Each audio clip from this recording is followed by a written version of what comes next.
Hi guys, it's Rick Shiels down here at Quest Golf Studio here in Lytham, and it's crossover time. Ping crossover, brand new golf club to their range. A lot of talk about it and I'm interested to hit it. I've just hit the hybrid. If you've not seen that video, go and check it out already on my channel. But you're going to see a bit of the comparison between the two anyway, because I've left the golf shots of the hybrid up on screen so when I hit the crossover. Right, brand new golf club. It does come with a head cover. If anyone was intrigued or interested in it, it does come with a head cover, which you don't normally get with a, I'm not calling this golf club, I'm calling it a driving iron, a long iron. I still don't quite know where it sits. They say it's a brand new golf club. To me, it just looks like a big forgiving 3-iron slash driving iron, but it's a different replacement to potentially the hybrid, so it does come with a head cover. I've got this in the 3-iron setting, which is the 18 degree. So it is a degree stronger than the hybrid that I've just hit, but we should be able to see some levels of comparisons. I've got it in the same shaft, the X Tour shaft.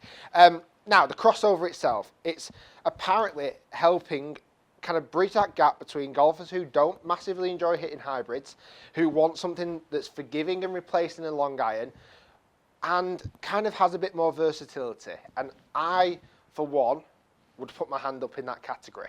I'm not a massive fan of hybrids. I find them very one-dimensional, as in it just seems to go up in the air, and which is, you know, it's fine, and that's what hybrid is there for. But I like to be able to do a little bit something different with a longer iron, and that's what I can see this being sat into. It's got an awful lot of toe weighting, an awful lot. They've pumped the weight all the way into that toe, and again, that's designed for players who generally hit hybrids and they'll hit them a little bit left.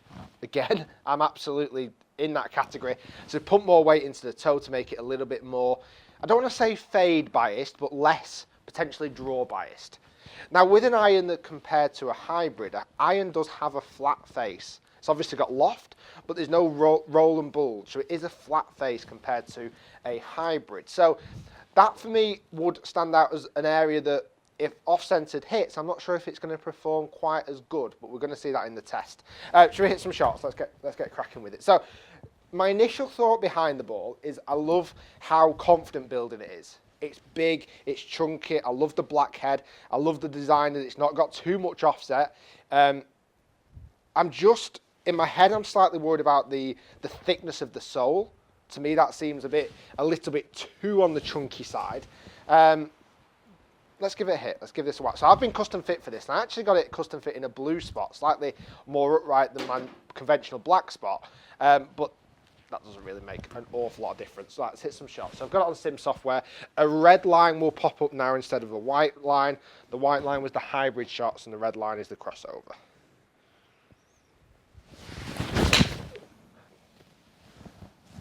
Now what we'll see straight away is a much flatter ball flight. I've slightly turned that too far, which in theory this golf club should be harder to do.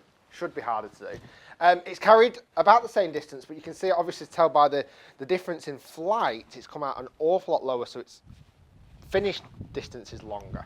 I didn't know if I hit that great. It felt a bit toey and not quite brilliant, if I'm dead honest with that first shot. So let's hit a few more. Oh, that's a bullet. That is an absolute bullet. You can see the difference in the flight, and we're talking 1 degree difference in loft between this and the hybrid, and that flight was so much lower. In fact, it was on average about 6 yards lower. Was that about? I'll have to see them figures at the end. I didn't get a chance to see it then, but a much lower flight. Felt nice off the head that second time. The first one not as nice. This is the lowest loft setting in this option, the crossover. This is 18 degrees. I believe it comes out in 21 and 24. So it's very much aimed at that, filling that long iron slash hybrid alternative golf club. So a few more.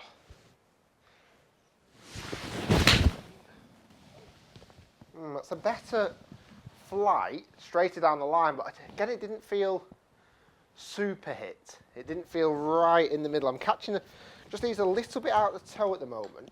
So whether it's just the shape of the head or the size of the head, or whether I'm just not quite used to this kind of golf club. But I carry what's the loft that I carry in my bag? I think I carry a 17 degree Callaway 2-iron, or what they class as kind of a 2-iron.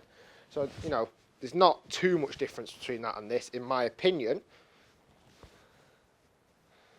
I mean, if you play links golf, this is a no-brainer.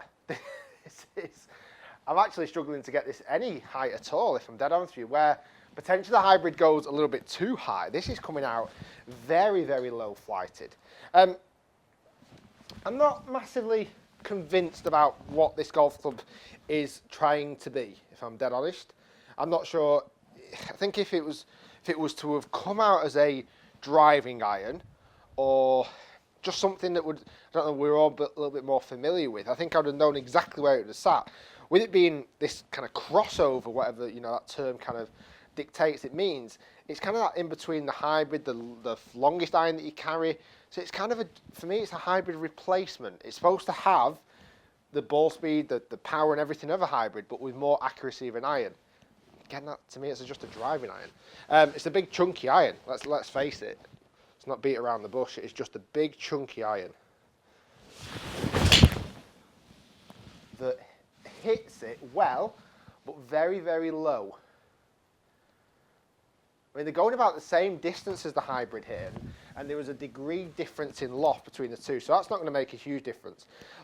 Just out of interest, let me just try and hit this one higher. So I've got the 5 of comparisons. I'm just going to catch this one a little bit higher flighted, see if it has the versatility to allow me to. So obviously the low setting seems to be nailed on. I can hit this low dead easy. Let's see if I can hit this one a little bit higher, just by manipulating what I do when I come in to hit this golf shot. Oh, so it does have range of changes. I've just pulled that one, which is a shame, but you can see the difference in the height was enormous. And I've managed to do that where with a hybrid, and believe me, I've tried, hitting a low shot with a hybrid I find more difficult. I find if this is set to low, okay, I can change that to hit it high. Yeah, I can hit this higher. I can change my angle of attack, and I can change my dynamic loft. Yeah, so it can be moved. I can change the loft of that, which has the idea of hybrids. It gives me a little bit more range of movement, range of kind of versatility, let's say. I'm interested about this golf club. I'm not convinced it is the club that it's trying to be. I just be honest and say it's a driving iron. Say it's the big chunky iron that's going to help you hit the ball well off a tee or well off a fairway. I'd have liked the option of maybe going even lower in loft if they brought like a 16 degree or a 17 degree version out of this. I love the looks. Visually, I love the looks. I can see where they're trying to go to this golf club because they've not really nailed this area of the game, Ping. They've never really had. They had a Rapture driving iron, if I remember correctly, a few years back. Am I right in saying that? I think I am. They had a Rapture golf club in this range a number of years back, but they've never really brought anything out in this range. But to me, it's like just a big chunky kind of G-Max, a big chunky forgiving long iron, which sounds like a G-Max, by the way, as well. Yeah, I like the look. I just think over a bit of time, maybe a few more shots, and I'll do future testing with this golf club again. For me, over the two, I'd almost be more swayed to go to the hybrid because the shots were better. Yet this has got versatility. Let's have a quick look at some of the numbers of the shots as well. Right, guys, so I'm actually doing this kind of post-edit. I didn't realise for some reason that clip didn't save. So here are all the data up on screen. I've got the Ping G hybrid up here at the top where it just says Ping G with the white spots, and then the G crossover, the Ping crossover one with the red ones. I've hit a few more crossovers because I wanted to test the height difference. Averages for the hybrid was around 235 mark. The worst one was 228, and the best one was 241, and the peak height was averaging around that kind of 35 yards up in the air. If we look at that compared to the crossover, I'll take those last two out of the equation because they were the ones where I was trying to purposely hit the ball a lot higher. I would have said my averages were nearer to about 240 there. My worst one being actually 212 was my worst one. My best one was 245. But the peak height was so much lower. You know, a good, I reckon about 5 to 6 yards lower on average there.